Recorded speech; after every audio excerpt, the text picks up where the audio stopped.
ఏపీని వ్యాధుల భయం వెంటాడుతోంది. విజన్ 2047లో భాగంగా ఆరోగ్య ఆంధ్ర లక్ష్యంతో రాష్ట్రంలో 2,15,00,000 మందికి ప్రభుత్వం స్క్రీనింగ్ టెస్టులు నిర్వహించింది. డయాబెటీస్, హై బీపీ, క్యాన్సర్ లాంటి దీర్ఘకాలిక వ్యాధులు ఏపీలో బాగా విస్తరిస్తున్నాయని సర్వేలో వెల్లడైంది. సమగ్ర ఆరోగ్య సర్వేలో పలు రకాల వ్యాధులతో ప్రజలు ఇబ్బందులు పడుతున్నట్టుగా తేలింది. డయాబెటీస్, హైపర్ టెన్షన్ వంటి దీర్ఘకాలిక వ్యాధులతో పాటు గుండె, కిడ్నీ, శ్వాస సంబంధిత వ్యాధులు, క్యాన్సర్ వంటి రోగాలు, ఇతర కేసులపై ఆరోగ్య శాఖ ప్రత్యేకంగా పరిశోధన నిర్వహించింది. 18 ఏళ్ల వయసు దాటిన 2,15,00,000 మంది అంటే దాదాపు 52% మందికి స్క్రీనింగ్ టెస్టులు నిర్వహించింది.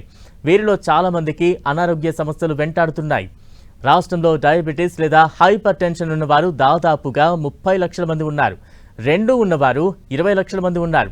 ఒకప్పుడు చాలా అరుదుగా వచ్చే క్యాన్సర్ మహమ్మారి ఇప్పుడు పల్లెల్లో కూడా విజృంభిస్తోంది. ఇంకా గుండె, కిడ్నీ సంబంధిత వ్యాధులు ఉక్కిరిబిక్కిరి చేస్తున్నాయి. ఎన్నెన్నో అనారోగ్య సమస్యలు, దీర్ఘకాలిక రోగాలతో లక్షలాది మంది ప్రజలు సతమతమవుతున్నారు. రాష్ట్రంలో 19,78,000 మందికి హైపర్ టెన్షన్ ఉన్నట్లు నిర్ధారణ అయింది. అంటే 9.2% మందికి అన్నమాట. పురుషుల కన్నా మహిళలకే ఈ సమస్య చాలా ఎక్కువగా ఉన్నట్టు తేలింది.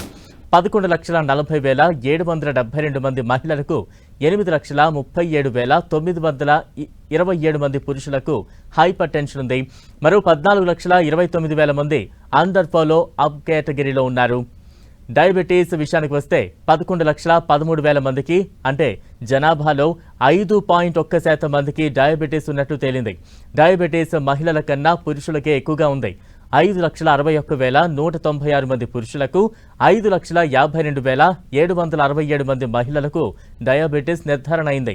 మరో 8,76,000 మంది అండర్ ఫాలో అప్ కేటగిరీలో ఉన్నారు. అంటే వీరంతా డయాబెటీస్ రిస్క్ లో ఉన్నారని అర్థం. జిల్లాల వారీగా చూస్తే గుంటూరు, ఎన్టీఆర్, కృష్ణా జిల్లాల ప్రజలకు డయాబెటీస్ ఎక్కువగా ఉంది. అల్లూరి సీతారామరాజు, మంజం, శ్రీ సత్యసాయి జిల్లాలో అత్యల్పంగా కేసులు నమోదయ్యాయి. డయాబెటీస్, హైపర్ టెన్షన్ 20,78,000 మందికి అంటే 9.6% మందికి ఉన్నట్టు తేలింది. వీరిలో పురుషుల కంటే మహిళల సంఖ్య చాలా ఎక్కువగా ఉంది. 11,22,800 మంది మహిళలకు, 9,54,707 మంది పురుషులకు డయాబెటీస్, హైపర్ టెన్షన్ 2 ఉన్నాయి. ఏలూరు, ఎన్టీఆర్, కృష్ణా జిల్లాల్లో ఎక్కువగా, అల్లూరి సీతారామరాజు, మంజం, శ్రీ సత్యసాయి జిల్లాల్లో తక్కువగా కేసులు నమోదయ్యాయి.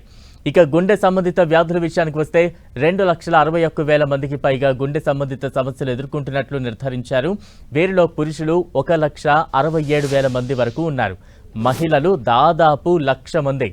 ఎన్టీఆర్, నంద్యాల, గుంటూరు జిల్లాల్లో అత్యధికంగా, అల్లూరి సీతారామరాజు, మంజం, అనకాపల్లి జిల్లాల్లో అత్యల్పంగా కేసులు నమోదయ్యాయి.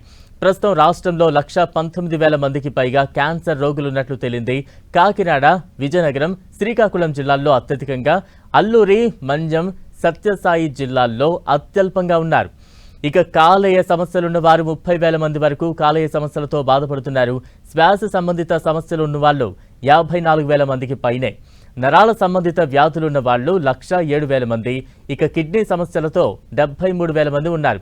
హైపర్ టెన్షన్, హార్ట్ స్ట్రోక్, గుండె సంబంధిత వ్యాధుల విషయంలో తూర్పుగోదావరి, విశాఖపట్నం, గుంటూరు జిల్లాల్లో అత్యంత ప్రమాదకర పరిస్థితులు నెలకొన్నాయి. వ్యాధులు పెరగడానికి ప్రజల జీవన విధానంలో వచ్చిన మార్పులే కారణమని వైద్యులు చెబుతున్నారు.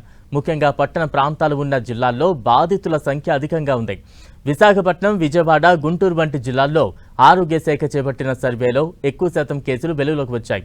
ఏడాది జూన్ నాటికి రాష్ట్రంలో ప్రజలందరికీ స్క్రీనింగ్ పరీక్ష నిర్వహిస్తారు. ఆహారపు అలవాట్లు, జీవన విధానం మార్చుకోవడం ద్వారా రోగాల బారిన పడే అవకాశాన్ని చాలా వరకు తగ్గించుకోవచ్చని చెప్పడమే ప్రభుత్వ ఉద్దేశం. ప్రతి నియోజకవర్గంలో ప్రభుత్వం 100 నుంచి 300 పడకల మల్టీ స్పెషాలిటీ ఆసుపత్రి ఏర్పాటు చేయాలని నిర్ణయించింది. ఇప్పటికే దాదాపు 70 నియోజకవర్గాల్లో మల్టీ స్పెషాలిటీ ఆసుపత్రులున్నాయి. మరో 105 నియోజకవర్గాల్లో ఆసుపత్రులు ఏర్పాటు చేయాల్సి ఉంది.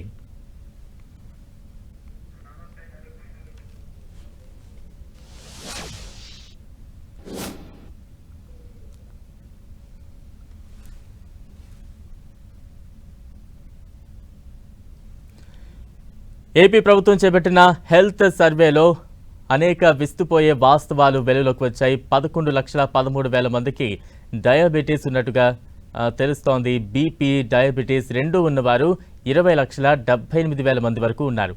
ఇక 2,61,000 మందికి గుండె సమస్యలు ఉన్నాయని, ఈ సర్వేలో తేలింది.